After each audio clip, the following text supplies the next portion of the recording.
Welcome to Happily Ever After, the podcast where we dive into life's big stories. Everything from breakups and breakdowns to buried secrets and triumphant happy endings.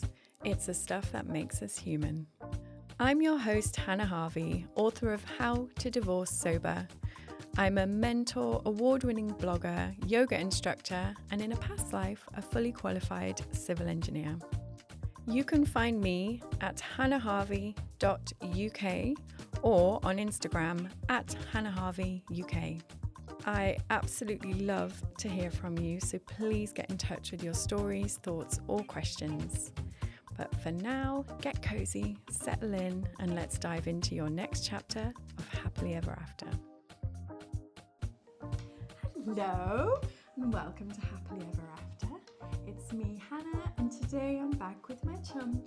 Hi, Katie. Hi, everybody. Hi, Anna. So, right, I've asked Katie to come back because I've got something that we both have done this year that I personally hadn't anticipated it would be so hard. So I want to talk to you about that.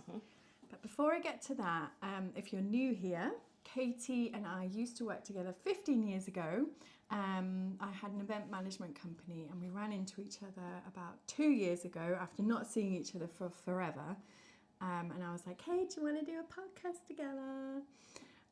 So Katie's helped me produce like the first 15 episodes and was basically a guest on half of them.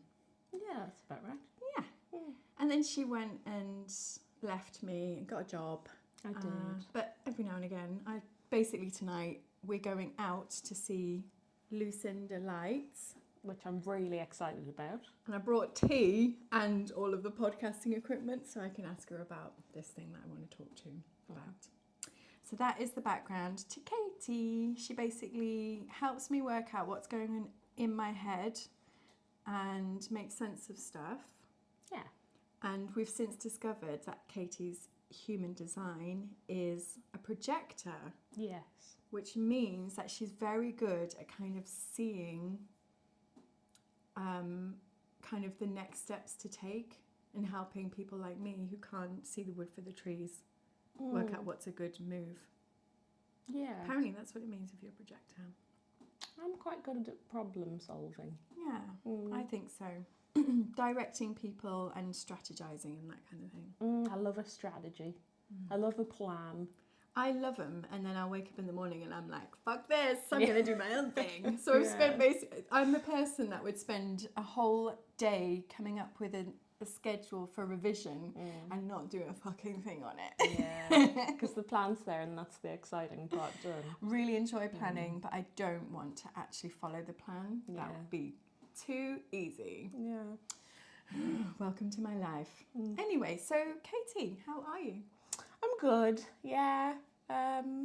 Guess like it's autumn. That's really nice. Like really love this time of year. Everything's really pretty. It's getting like dark and spooky outside. That's quite nice as well. Layers. I love a jumper, love a scarf, love a boot. It's a good time of year for me. I'm happy. Good. How are you? Good. I've just come back from Amsterdam with my kids, and it was okay. There's lots of nice bits of it which I captured and put on Instagram to make it look like we had a really nice time. But it was also exceptionally challenging, and I did feel quite sad when I came home, just thinking. It felt quite hard because it was just me, just the kids, and I felt like I didn't do a good enough job. That's how I felt when I came back. I was like, I didn't feel like I mummed very well and coped with it very well and didn't come up with enough entertaining things to do other than a very expensive trip to Wagamama. Yeah, but like they should be grateful for that, I feel. They didn't ask to go, so I don't feel like they need to be grateful as such. It's just, yeah. I think they'll look back and be like, that was quite a cool trip. They will remember that. And Amsterdam's a cool place, you know, like... Yeah. Bet that's out of the ordinary for them. Yeah. But I would say as a whole, they're not quite ready for a city break yet. No, I know. Yeah, you're right. Like, yeah. I just wanted to wander around the canals and have a nice time and explore. And I've got a 5-year-old who's like, I don't want to walk anywhere. Yeah, I bet it was like, Mum, I'm bored. And the 12-year-old's like, I want to go back and watch telly or be on my phone. Play on my games. Yeah. Yeah, so I guess it's learning how to... there's a Brene Brown book. It's in Dare to... What's it called? Dare to Bear. That's not it. Dare to... Yeah, I know what you mean. Dream? Yes. I can't remember. Oh, Is no. it Dream? I don't know. The one where she... Anyway, I'll put it in the show notes. But she talks about when you're trying to engage with your family, you need to find something that's enjoyable for everybody. Yeah. So there might only be, for her family, it was like playing board games and doing water sports or something like that. So there might only be a couple of things that actually really fill you up. Find what they are and do those things. Yeah. So I just think me trying to force a city break onto my kids was maybe not the greatest idea. Yeah, because I guess that's the kind of like, I guess the activities could be anything, couldn't they? Yeah, It there was might a not lot of necessarily choice and be- it was very expensive. Yeah, Amsterdam's so expensive. Yeah. And I had a bit of a faux pas situation with forgetting to take my moon cup. Ah, right. So I woke up, we were in a hotel out of town, so I was trying to save money, and then I'm like, there's no supermarket nearby. So I had to do the old tissue sanitary towel. Ah, yes. Do you remember them from Did you school wrap it days? around the gusset? I did. So I like folded it up, I had to Yeah. wrap it round, and then make sure I was wearing dark things, and then try and find a supermarket, which I didn't know what the supermarkets were called. And Good times. but when I did get there, they had the super extra massive ones, which I didn't think Super I would extra find. massive moon cup. No, Okay. tampons. I had to use a tampon for the first time in like 4 Oh, years, which I yeah. wasn't that keen on either. Yeah, I know. But then when we found it, it was all good. So but did you Nancy then ran around for about an hour saying, tampon, tampon. Did she? Yeah, I guess because maybe tampon wasn't part of her vocabulary up until this And trip. she knew it was like a word that was making Ruben uncomfortable. So it was Right, like, yes. tampon, tampon. And I'm like, oh my God, can you say bonbon instead or something? Love that for her. So that was fun. Did you have any accidents or did you manage to get by without? Well, I went and bought those super massive tampons. Yeah, but like before that? No I leakage had my through anything? tissue tampon. The tissue situation. gusset work? Tissue gusset. Yeah. Yeah, sanitary towel. Good. Perfect. Yeah, I've had a nightmare with my moon cup this So month the last as well. time you were on, you had just had your coil taken out and you were excited to start your cycles. I know, so that's interesting looking back on it. Which it is, I hadn't had a period for about 15 years, so it's still nice to sort of like get to know my body again and to get back in touch with my cycle. So I'm on about period number 4 now. And I think like I'm done now, like that's enough. like, oh, the this novelty's worn off, you know. Are you noticing like fluctuations in your hormones and your Really, moods? like loads, yeah. Like more so than I thought I would. And my periods actually have like returned really regularly, straight away, like back to the way that they used to be, which was not really that much of a bother. But it's the other effects that your period has on you that I've noticed more than that, more than the bleeding and the inconvenience, you know. So it's been interesting, really. And they've all been different so far as well, like in terms of how I've felt and things. So I'm still getting, and I don't know that much about it because didn't have to learn, you know. So it's interesting. I'm enjoying it as an experiment, I guess. The experiment of the period.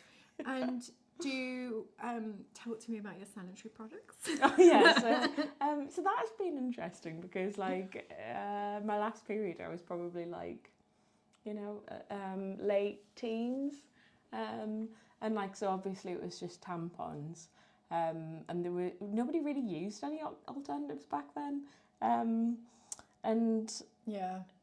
so that's what I went back to immediately. But then I just wanted to like we used to flush tampons when Hello? yeah, when I last had a period, that's just what you did. And I've only recently found out that no, you're not allowed to do that. It's bad for the sewers. So I was like, okay, let's have a look at what the alternative is. So I got a moon cup. We had like a couple of like semi-successful months with the moon cup. That was all good. But this most recent period has been like a total nightmare with the moon cup. Why? Well, I got it stuck, not just once, but twice. So that's been really fun. Spent You're like pushing it too far up. I don't. Well, not like it doesn't start too far up, but it must eventually end too far up. Because like, so there was a time in a public toilet when my friends were waiting for me upstairs, and they're like, "Hey, where have you been all this time?" I was like, just trying to rake a moon cup out of me. And did you manage? So I did manage, and it exploded all over the public toilet floor. And my cubicle didn't have any toilet rolls, so I was like, just an absolute disaster. Oh my god! Yeah, so that was fun. And then for some reason, after I had that fiasco, I was like, oh, we'll just put it back up there though. It's alright, like it's fine, let's not worry about it. Well, what were you going to do as an alternative? You don't have any toilet paper to do a toilet paper good sandwich point. down. Yeah, well, no, I got some from another cubicle in the end, but there was quite a lot of back and forth, like it was difficult. Then I put it back in, and then woke up the next morning and couldn't get it out again. But like this time worse. So like I was on for a good 20 minutes. So it's like proper suction situation. Well, so apparently, and I've been on Reddit, which is like not the place to get your information from, really, is it? Somebody had drawn some lovely diagrams for me that I think really helped. Diagrams. Yeah, and it was like a picture of somebody's moon cup that had like suctioned to their cervix, and that's why they couldn't get it out. And I think that's what's been happening with mine. So have you worked it out now? Is there like a way that you can... Not really, no. I think maybe I just moon cups on for me. Like I might try a disc next, because it got like maybe I've got high cervix or something. I don't know, because we don't know, do we? But like you know, that I had to. Oh, it was a whole thing. I have a toothbrush up there to try and get it out. Like couldn't get hold of the little thing for love nor money. Like.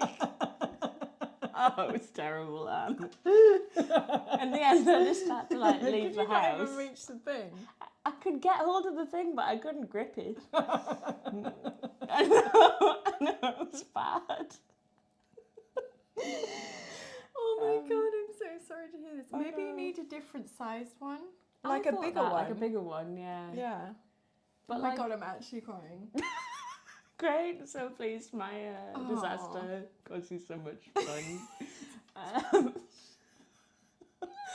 So I think, maybe I'll get a disc instead. Or maybe a bigger moon cup. But it feels like, you know how you're meant to fold them when you put them in? Yeah. It feels like it doesn't unfold properly once it's in. Which you have to have a bit of a wiggle and a twist. Yeah. I feel like it's already too far up for me to do that once it's in. Yeah, maybe bigger. Yeah. Oh, I don't know either. But I have seen the diagrams on Instagram, and we will get to the point of this podcast very soon.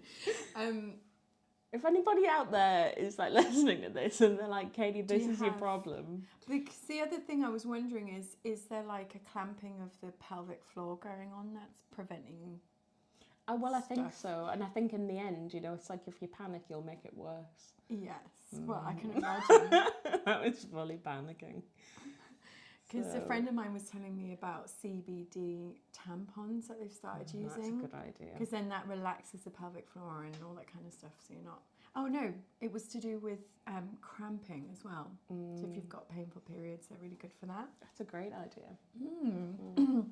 Anyway, so thank you for sharing so beautifully. That's the kind of proper girl chat that you want to roll around laughing about. I've really enjoyed that. Publicly, for everyone to listen to. It's all right. It's just us and a few hundred people. Yeah, it's fine.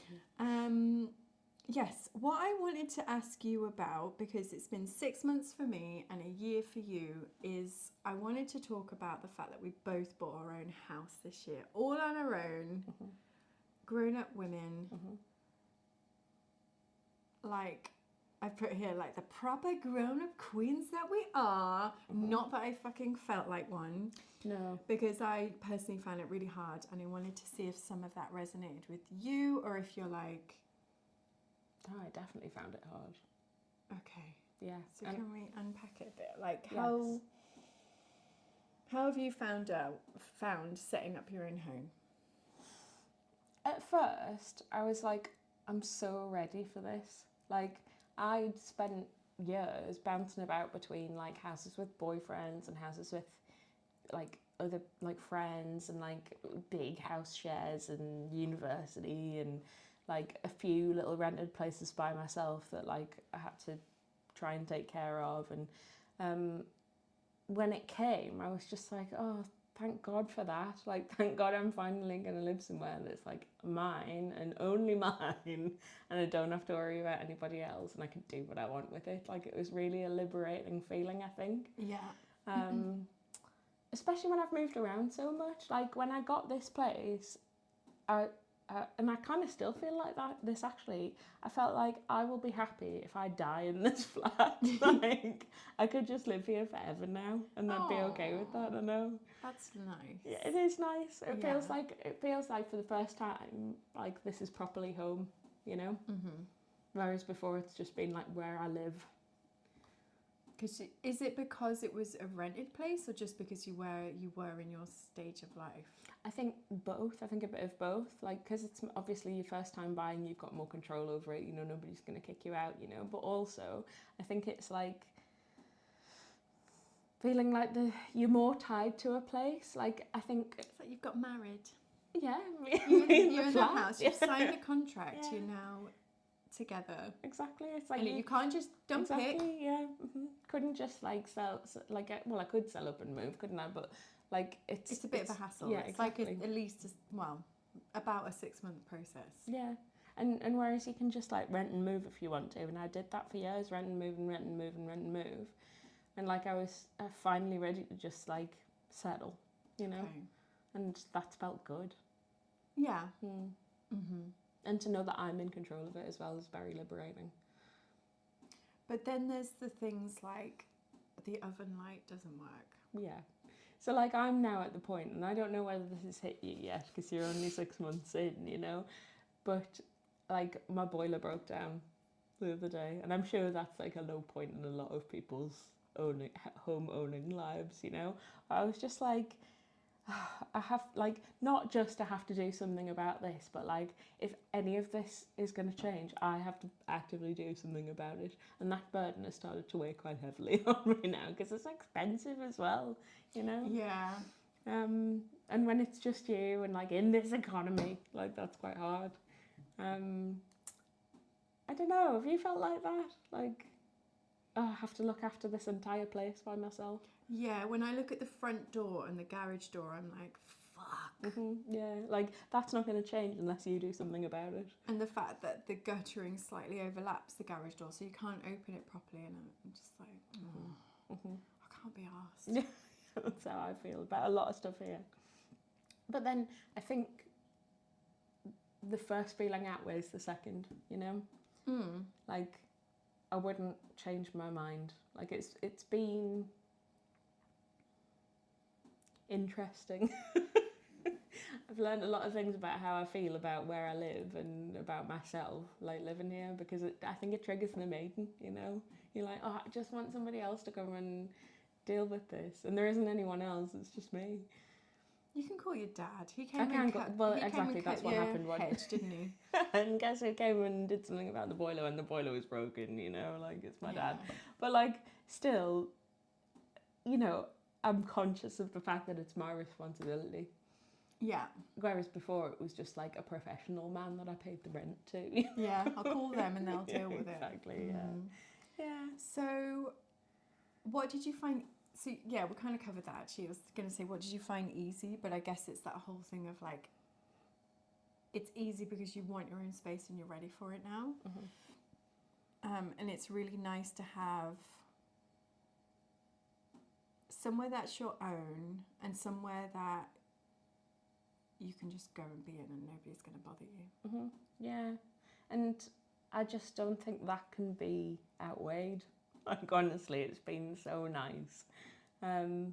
And just like I pick everything. I'm in charge of, like, I guess that's the double-edged sword, isn't it? You know, I'm in charge of everything here, and therefore I have to look after it, and it has to get fixed by me. But also, it's my decisions to make, and I don't have to take anybody else's opinion into consideration when I'm making those decisions, which is really nice. After all them years of like living with other people, it's and really living in nice. other people's houses and their choices of wall colour or whatever else. Exactly, yeah. Have you found that nice, making your own decisions on it? Have I found it nice? I feel like no is your answer. It's a real... So, to give you context, I'm ovulating today. So, I'm in that kind of... Still a big part of me really wants to be looked after. And wants that, like, more... I guess more of a domestic family life. But then there have been times when I'm like, I just need to be on my own. But in terms of deciding about the house... I feel like it didn't excite you as much as it did me. Well, I did decide to knock down a wall and like to have quite a big renovation project. Yeah, you did. And I'm really pleased with the outcome. Yeah, that's good. I certainly didn't enjoy the process. I Yeah. really fucking hated that. I wanted it to be over immediately. And like the builder shouted at me once because I was a day late with paying an invoice, and I didn't even know that I was meant to be paying it like immediately. I thought it was like you'd pay an invoice in a month, right? Or within a week or something. But yeah. And I didn't like that aspect of it when you're like, I haven't done anything wrong and people are shouting at me. Yeah, totally. That's not very nice. And I don't think that's the usual experience either. It sounds like you had a horrible one. But like, I guess it does put you in this situation, I suppose, where like, I don't know, for me, it's been like, oh God, I've got to either put like a load of time and effort into that or money that I don't have and a person I don't trust. You know, like if you might want shout at me. Yeah, exactly. If you want to get anything done, those are the options, aren't they? Which is a bit scary. Yeah. I think overall, the actual process of buying a house was way easier than I thought it was going to be. You just ask a few people that you know what to do. And they're like, well, here's my solicitor's contact. Yeah. And that was kind of it. I had like a long process with the mortgage people. That was hard. There's the mortgage side of things. But But yeah, it just felt like once those things are in place, it's suddenly like, oh, it's not as big as I thought it was. Yeah, it's So not. So from like an ease point of view, actually picking a house and putting in your offer and doing the bits that need to be done. Excuse me, I've just hit my glass. Yeah, it's more just a waiting game than anything. I know, and it's hard to do that bit where it's out of your control as well, isn't it? You know? You're just kind of Oh, like, you oh, I just have don't to know when wait. it's going to happen. And then one day I got a phone call saying it's going to be the middle of October when you get your keys. And actually it was, then they were like, actually you can have them tomorrow. And I'm like, oh, I don't want them. Yeah, it's scary. It's too soon. Yeah, so the day that I got the keys, I was like, oh, I don't want these. Yeah, I bet. Now I have to do all the, because I knew that, because it was an old, well, not an old house, but it had been empty for 4 years and it hadn't been redecorated since like the 70s. So I was like, I bought a doer-upper. Yeah. And then obviously when you get in, you're like, oh, and the boiler needs replacing and the electrics need rewiring and the roof has an entire hole in it and I can see the moon through it. Not the moon. I mean, I love the moon, but I don't want to be able to see it through, like... It's not through your roof. No. So, yeah, I had a panic attack that weekend, which I hadn't had for quite some time, and I'm just like, what is that? Yeah. Like, this is supposed to be something that is enjoyable, and instead I'm panicking. It's scary though. I think anybody that says it's not, it's lying. You know, like it's a scary process to have to go through, especially on your own. But it's worth it when you get there. Yeah. And it took me probably, so it was September, October, November, December, January, February, March, April. It took me 7 months from 6 months from getting the key to it being ready to move in. And obviously that process then of starting, I was fine once the building work started. What I hated was trying to work out what order you're meant to do the stupid stuff in. Yeah. I'm like, what comes first? Yeah, well, I've been in here 6 months longer than you, and like I'm kind of frustrated at myself of how little I've actually done in here. But like, I'm doing it myself, like, and I also need to. I just can't. I don't have the capacity in my life or head or body to like put that much worry or work into it, you know, and that I need to relax about it because it is fine. Like, it's just me that lives here, so I can take my time with it if I want to. Yeah. But like, there is like a feeling of wanting to get it all done quickly, you know. So I've had to battle with that a little bit. Yeah. I wonder if my pressure on myself to do it was because I was moving the kids in and feeling like it needed to be ready for them more than me. Well, yeah, totally. Like, if it was me doing it for somebody else, I think I would have felt that as well. Well, yeah, I was wondering about the whole, like, how comfortable can it be to live on your own if you've not got somebody else to please? Yeah, exactly, totally. Like, I often find that I'm a better person if this. I guess that depends what your definition of better person is. Like, I'm cleaner. You'll do more. You're more productive, and yes, you like shave your legs clutter away, and like if there's someone else around.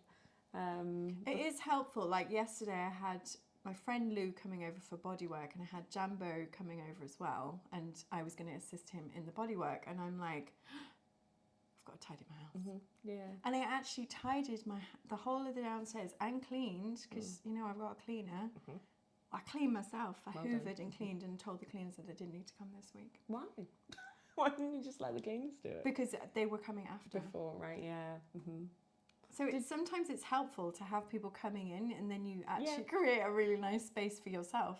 Yeah, totally. Like, I cleaned up before you came round today, and I'll get to reap the benefits of that. Yeah. Tomorrow. So it's helpful having other people around, but it's like, yeah, I don't really have it in me to do that. Well, no, I am getting better actually, because what I've learned is that if you clean for yourself, you can make that a spiritual act. So in like the yogic world, it would be called day keeping. So it's, if you're a day keeper, it's your responsibility to like clean the altar and like make the space really nice, and it's like you're creating almost like a holy space. So when I do it myself, so on a Monday morning, like the kids have gone back to school after the weekend and it's an absolute bomb site, that's the kind of intention I go into cleaning up. I like that. Yeah. And it does feel a lot better when you've just done it for yourself. Yeah. Like, because I'm not going to see them for a few days, right? So I'm doing it, and the intention of like, this is to make this a holy space so that I can then do some really good work in it. Yeah, I like from a manifesting point of view as well, they say if you clear up your clutter, then you're making space for other stuff. Definitely. So maybe use that. I love that. Well, I need to have a go at that, definitely. Yeah. But anyway. Gotta have the energy for it though, don't you? Oh yeah, and there's plenty of times when I'm just like, I'm watching maths and I'm doing nothing else. I'm going to binge it until I feel like I've got energy again. Yeah. Okay. So, yeah, when I first moved into the house, I then had another breakdown. Right. And I did not understand this one at all, because I was like, the house is done. Like, the work's done. We're in now. What is the problem? And I have talked about this a few times on the podcast, but it basically came down to that bit of me, the maiden side of me, who's like, you're here on your own. Who the hell is going to look after you?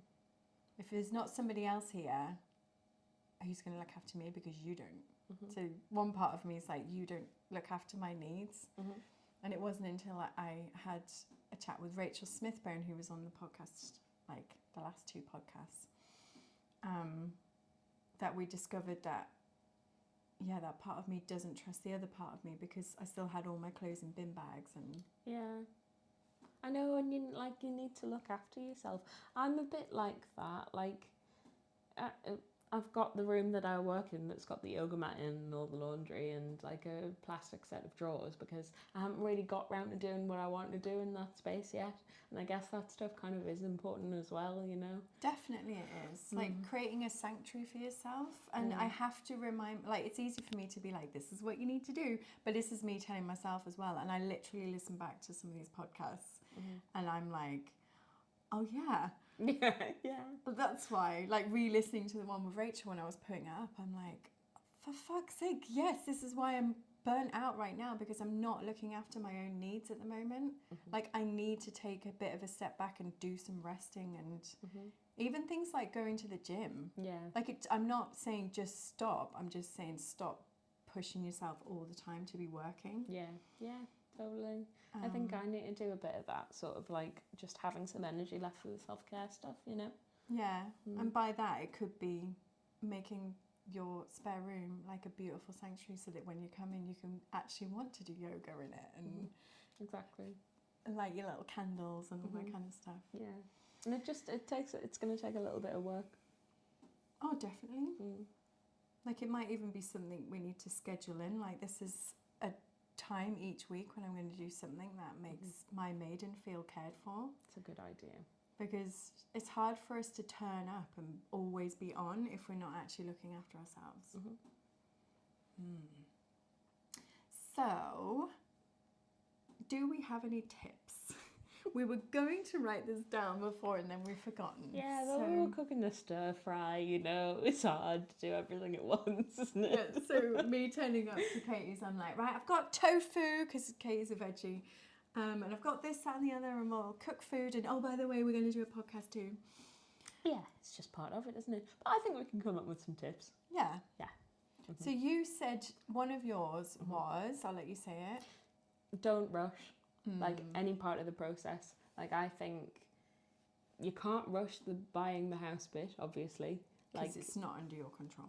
it's not under your control. Like, it's not the kind of thing that should be rushed. Even if you're not buying, like, taking the time to make sure that it's the right space for you, I think is really important. And then when you get in as well, like, that bit can't be rushed. I think there's, like, often, like, a lot of urgency when you get somewhere new to be like, right, okay, we need to make it mine and right now.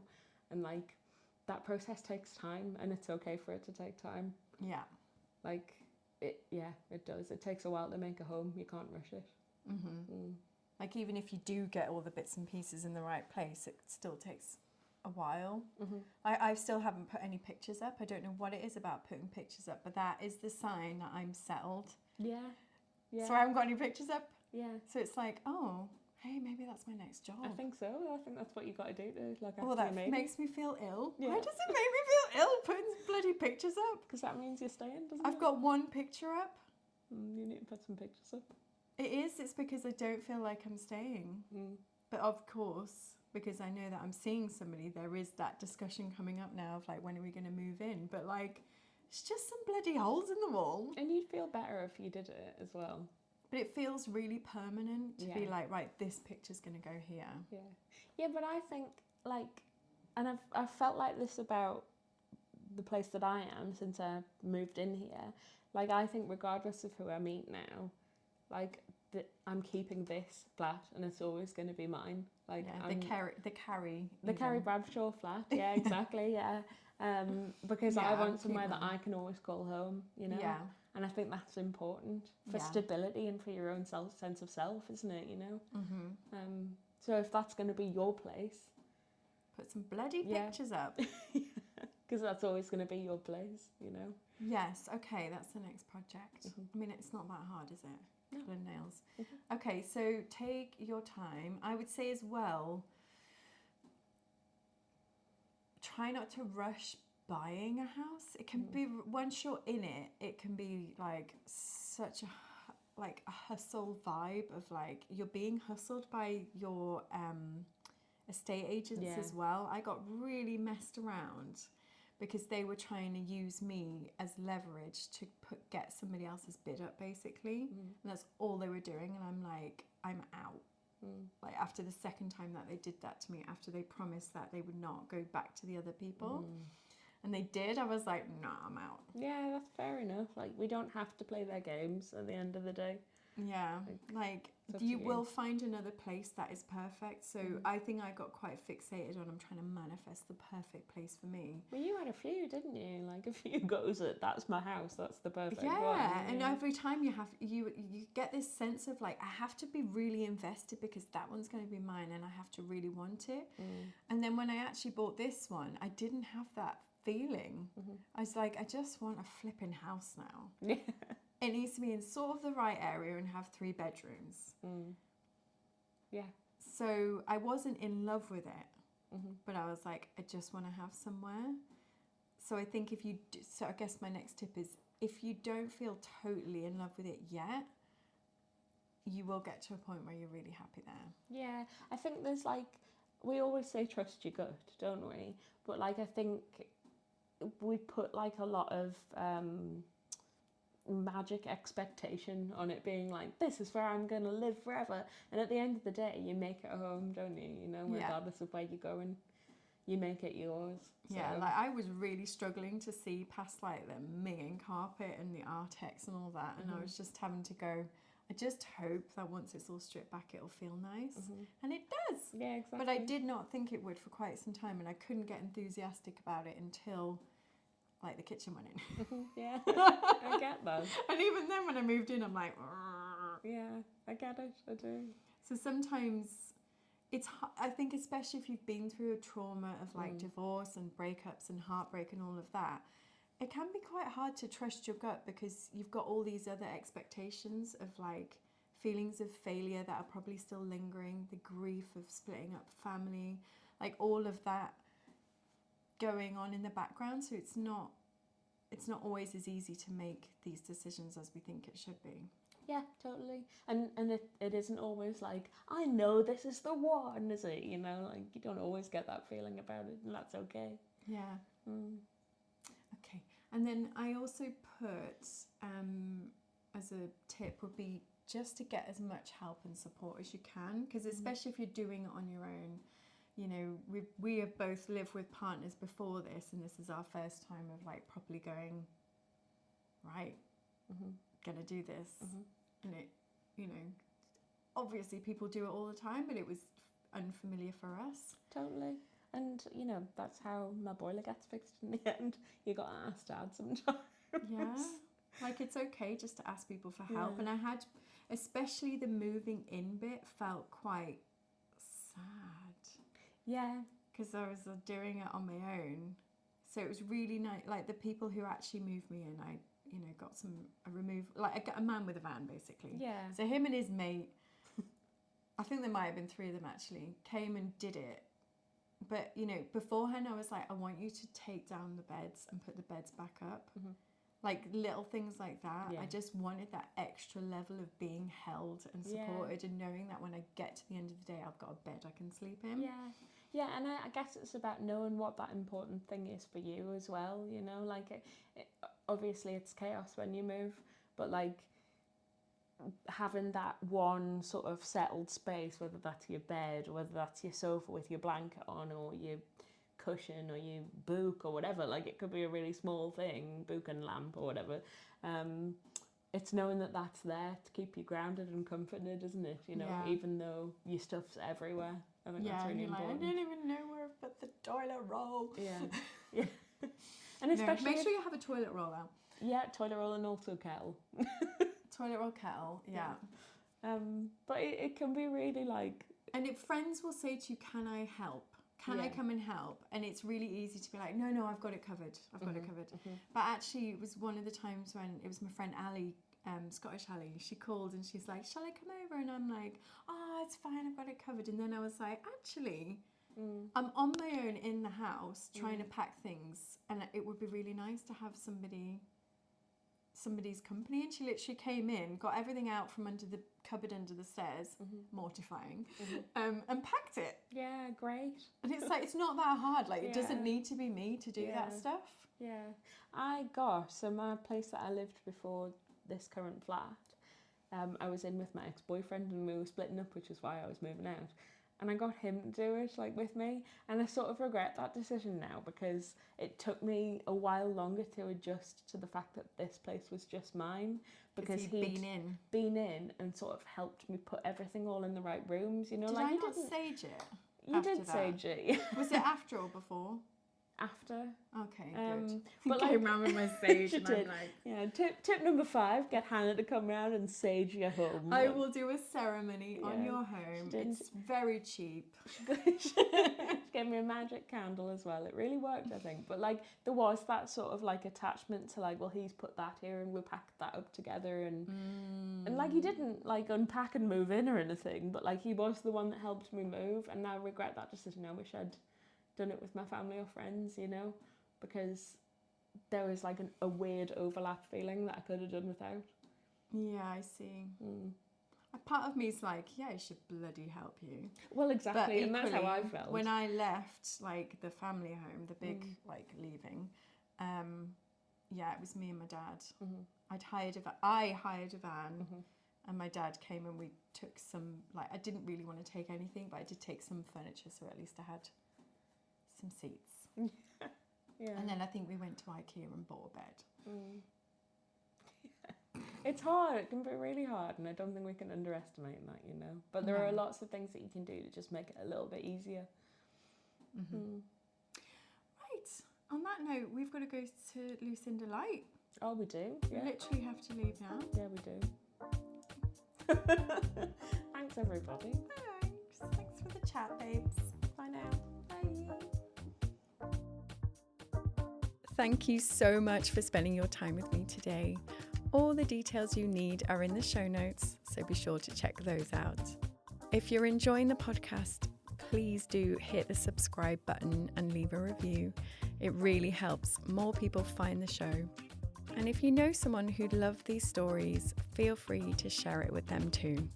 As you know, I love hearing from you, so please do reach out on Instagram @HannahHarveyUK or through my website hannahharvey.uk.